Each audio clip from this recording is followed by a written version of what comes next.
mis asja? Keera sinna poole. Kuhu nüüd? Ära sega. Juht ristteel.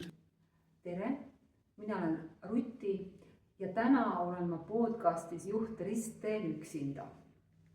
Ja loen teile ette artikli oma juhtimisblogist. See artikkel on seotud meie eelmise podcastiga, kus me Ailiga rääkisime kiitmisest, tublitamisest ja selle võimalikest kõrvalmõjudest. Ja loomulikult ka sellest, kuidas siis kiitmise asemel öelda head sõna nõnda, et sellel ei oleks juures manipulatsiooni mekki. Nii, aga hakkame pihta. Eestlast kirjeldatakse mõnikord nii, ta on kiituse suhtes üsna tundlik, ise kiidab vähe ja ainult asja eest ja nii mõnigi kord, kui teda kiidetakse, tunneb ennast kehvasti. Miks siis? Miks teeb kiitmine meid mõnikord hellaks ja tundlikuks? Samal ajal soovime me ju kõik kuulda head sõna, saada õiglast tunnustust, olla märgatud. Alustame sellest, et kiitmine ja tunnustamine on erinevad asjad. Hakkame pihta kiitmisega. Kiitus on sõnum, millega antakse edasi hinnang teisele isikule, tema käitumisele või tema tulemusele, sooritusele. Küll sa oled tubli, sa oled hea teenindaja, sa oled väga enesekindel, sa oled otsusekindel, sa oled tubli. Oluline on tähele panna, et kõik need on hinnangud. Hinnangud ei sisalda endas mingit informatsiooni selle kohta, mida see inimene tegelikult tegi. Hinnangud on nii üldised ja mittepersonaalsed, et nad panevad meid õlgu kehitama. Pole vahet, kes on adressaat ja peast võib käia läbi mõte, kas kiitja tegelikult ka teab, mida ma teen või mida ma tegin, kas ta üleüldse on kursis. Kiituse ja hinnangute asemel igatseme me tegelikult olla personaalselt märgatud ja tähele pandud. Me tahame tegelikult teada ja tunda, et meie tööst ja pingutusest on kasu. Me tahame tunda, et meie töö ja me ise oleme olulised. Nimetame seda edaspidi tunnustamiseks. Kiitmine ja tunnustamine on kvalitatiivselt täiesti erinevad asjad. Aga enne, kui me lähme tunnustamise juurde, räägime veidi selle sama kiitmise varjukülgedest. Vaatame siis kiitust kui kontrollimehhanismi. Tihtipeale oleme kogenud, et kiituse taga võib olla varjatud plaan meid kontrollida ja suunata meid teatud tegevusi tegema. No, kes poleks kuulnud, kiida lolli ja loll teeb. Igaüks on saanud oma elu jooksul mingit kiitust, mille ainus eesmärk on see, et me seda tubli olemist või seda hästi tegemist usinasti jätkaksime. Kiitus on sellisel juhul justkui väline preemia, mis peaks kinnistama meie käitumist. Ehk tegelikult tajume me kiituse taga teise soovi meid muuta, et oma isiklikku staatuskood säilitada. Ja see võib tunduda nii, et ohohoo, muutus meie arvelt. Tänan ei, ütleb enamik meist. No, siis me võime tajuda kiitust ka patroniseerivana.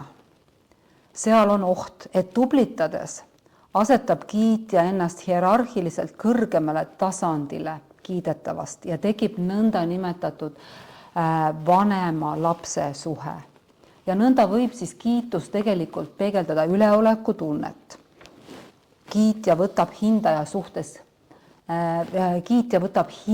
rolli kiidetava suhtes. Mina tean neid asju paremini kui sina, ma olen targem kui sina, mina tean, sina ei tea, mina olen pädev ütlema, et sina oled tubli. Ja kiidetav tunneb ennast kehvalt, sest ülevalt alla suhted tegelikult ei pane meid ennast hästi tundma. Me tahame tajuda ennast teise inimesega kui võrdse partneriga. Ja siis võib veel olla selline asi, et kiitus tekitab vastupanu meis ka siis, kui see on arusaamatu ja ei lange kokku meie enesehinnanguga, ehk siis saaja enesehinnanguga. Sel juhul tajume me mittemõistmist ja ebamugavust ja võime hakata kiitjaga ka vaidlema. Veel, kiitus tekitab sõltuvust. kiitus on väline motivaator, mis võib vähendada meie eneseusaldust, otsustusvõimet, sisemist tasakaalu, asetades fookuse meist endist väljapoole. Meie enesehinnang ja meie heameel sõltub kellestki teisest, kes peab kogu aeg meid veenma, et me oleme tublid. Ja meie sisemine kontrollkese liigub väljapoole. Lapse ja vanema suhtes võib juhtuda, et rohke tublitamisega tekitame juurde madala enesehinnanguga inimesi. Supertulemuse kiitmine võib viia selleni, et me soovime igas olukorras anda samasugust supertulemust ja olla kogu aeg sama targad ja sama head. Ja et mitte läbi kukkuda pisut väiksema sooritusega, võib juhtuda, et me ei võta igaks juhuks üldse enam väljakutseid vastu ja valime lihtsama tee.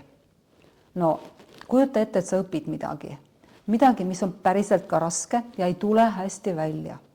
Sul on treener, ta näeb vaeva, selgitab, juhendab, annab oma parima, ikka ei tule välja. See ongi raske. Ja siis ühel korral ütleb treener, väga hea, tubli. Ta teeb endast kõik, et motiveerida sind selle kiituse abil edasi pingutama. Ja üks võimalik stsenaarium, mis võib järgneda, on selline. Sa tunned rõõmu, suurt rõõmu, pingutad veelgi rohkem ja rohkem ja järgmine kord ei tule sul välja. Sinus võtab maad ärevus, et sa ei saagi sellega hakkama ja võib juhtuda, et sa loobud. Põhjuseks on liigne soov anda superhead tulemust ja rõõmustada teist inimest, seda treenerit. On tekkinud hirm, ettevõtlikkus, jäikus liiga suurte ootuste suhtes eksida. Ja lastega, aga võib-olla ka täiskasvanutega võib sellises olukorras juhtuda ka see, et nad otsustavad enam mitte proovida, sest ei soovi kiitjale pettumust valmistada. Nii, aga räägime nüüd tunnustamisest. Tunnustamine on kiitmisest, tublitamisest oluliselt tõhusam.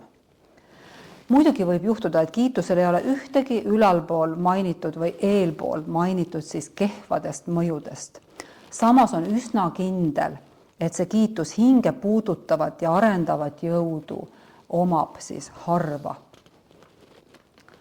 Ja oluline ongi õppida head sõna jagama ja inimesi tunnustama palju tõhusamal moel, see on tõesti võimalik. Me kõik tahame olla märgatud ja me tahame teada, mil moel me teisi mõjutame ja mis kasu meie pingutusest kasvab. Me tahame tunda, et keegi, kes on oluline, märkab meie pingutust. Nii, ja tunnustamise esimene reegel ütleb, unusta ära hinnangud. Ära anna hinnanguid, aga räägi faktidest ja kirjelda võimalikult täpselt, mis sind rõõmustas või mida sa väärtustad teise inimese juures.